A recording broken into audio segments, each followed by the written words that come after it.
game hitting streak of catcher John Flaherty, who together with sure-handed shortstop Chris Gomez had come from Detroit in a mid-June trade.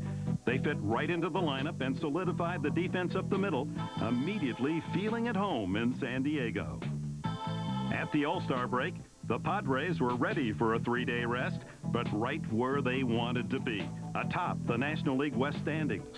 A break for most of the team, but not for the hobbling future Hall of Famer who went to Philadelphia even though he was on the disabled list, and the goateed slugger who became the Padres' only player in the All-Star game. From his auto shop where he spends his off-season restoring cars, Caminiti recalled his feelings in Philly. I come in, okay, so All-Star game, have some fun, you know, just let your hair down a little bit. Just don't strike out on 3 pitches. Just make contact, you know. Foul the ball off before you strike out, you know. Miss Caminiti just tagged one, and that ball is out of here. And I was just trying to battle, and I relaxed a little bit and just put a good smooth swing, and I'll jump. The Padres began the second half of the season with mile-high hopes. Including the All-Star game, Caminiti homered in 5 straight games. Wally Joyner was back, and they began in the hitter-friendly altitude of Denver.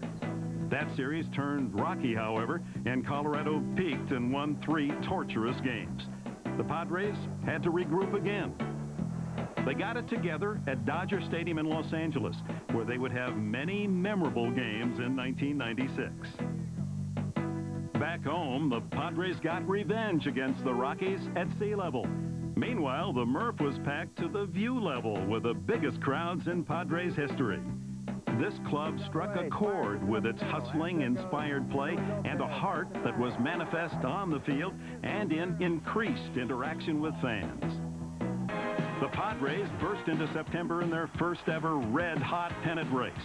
From June 9th through the end of the season, the Padres and Dodgers occupied the top 2 spots in the West and were never more than 2.5 games apart.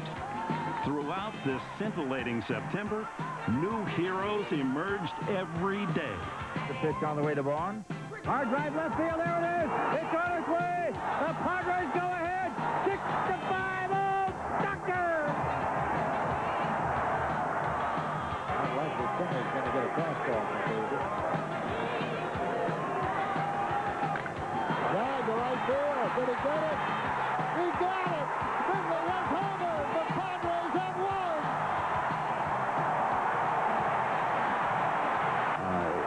It was almost an impossible pitch, and I know that any of the scouts sitting behind home plate, they could not believe it, and if they wrote it down in the book, the people that read it wouldn't believe it.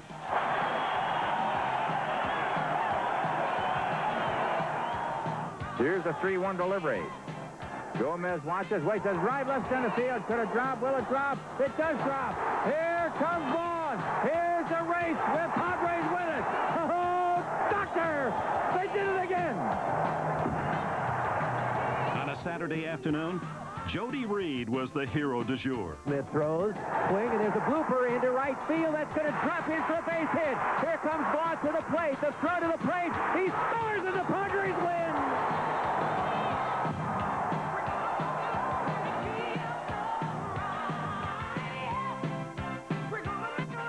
The community was turned on, and the community turned out. The season's final homestand began with a much-anticipated 4-game, 4-date showdown with the Dodgers, and swinging Friars Road drew record crowds. The showdown turned into a spectacular standoff. L.A. took the opener, but then Joey Hamilton and amazing Steve Finley established dominance in Game 2. He hung one again. It goes deep again. He put a charge in that ball. It's going and gone. The Dodgers gained the upper hand in Game 3 and went for the knockout by sending ace Hideo Nomo to the mound Sunday in his first start since throwing a no-hitter at Denver's Coors Field, of all places. Drive in the right center field. He's not going to get it. Henderson will score. Green will have a double. Drive to right field. The Padres lead. The split of the 4 games showed how close these teams were. But little did we know that was only the beginning of that story. Title-deciding 3-game series at Dodger Stadium. They were in the right place for a Hollywood finish. I don't think anybody was really worried about that series. I mean, we knew we had to go in there and sweep. You know, we had great pitching, and we knew our pitching could shut them down. You know, this team believed, you know, and like I said, from the start of spring training to that very last game in L.A., I don't think there was much of a doubt that we were going to somehow find a way to get it done.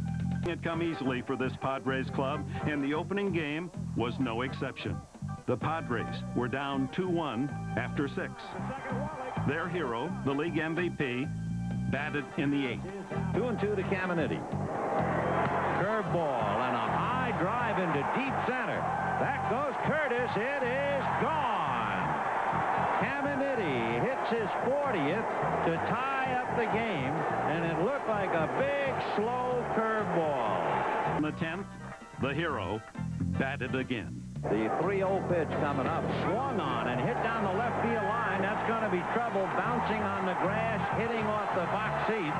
Hollingsworth gets it to Gagne. Finley coming to the plate to score, and Caminiti has done it again as he doubles in the go-ahead run in the 10th inning after knocking in the tying run in the 8th. Sealed Tim Worrell's win for his 40th save, and the Padres were at least guaranteed a playoff for the wild card berth. Grays came right back the next afternoon. Again, they had to come from behind. The Dodgers led 2-0 in the 6th. Steve Finley, an MVP candidate in his own right, came through again. Gets into one into deep right. Isn't enough. Track, wall, 2-1. Dodgers. Number 30. And Chris Gomez had a chance to tie it. 2 on, nobody out, 6th inning, and that's into right down the line. Caminiti will score to tie it. Joyner heads to 3rd. Gomez into 2nd. It's a 2-2 game. With the bases loaded, Tony Gwynn looked to his favorite hole for the go-ahead hit. Poetic justice prevailed as he clinched his 7th batting title with what he called the biggest hit of his 14th straight 300 season. To the left side and through. Reed scores. Here comes Vaughn. It's a 2-run single and a 4-2 Padre lead. Was poised to save the 2nd straight win for Tim Worrell. Hansen strikes out and the game is over. The Padres win it 4-2 and tomorrow have a chance to win the NL West. The division, you know, we came up here on a mission, and nobody thought but us. Nobody thought that, you know, we'd at least take the first 2 games. You know, we're the only ones who thought we would. And so it came down to the very last day of the 6-month season. Here it was. 2 very different teams from 2 very different Southern California towns. Bob Tewksbury was brilliant for 7 innings. Rookie Dario Veras, escaping jams with uncommon cool over 3 nerve-wracking innings, maintained the shutout. After the 9th inning of the 162nd game, these 2 gallant teams were still in a dead heat. Finley got on. Caminiti followed. The Padres needed another hero, the pinch hitter, who stayed ready every minute despite seldom being the man of the hour. The call came in the 11th inning of the 162nd game. And Chris Gwynn, sometimes lost in his big brother's shadow, came up against his former team with the game on the line, the championship on the line, and the pride of San Diego on the line. The guy he's made on the bench, if you could have been there. Driven to right center. That's in the gap. Finley will score easily. Caminiti is getting away. Gagne's throw to the plate is cut, and it's a 2-run double for Chris Gwynn. Manager happier for him in L.A. because, you know, he had gone through a lot, and he had kept working hard, and he deserved that hit. He really did.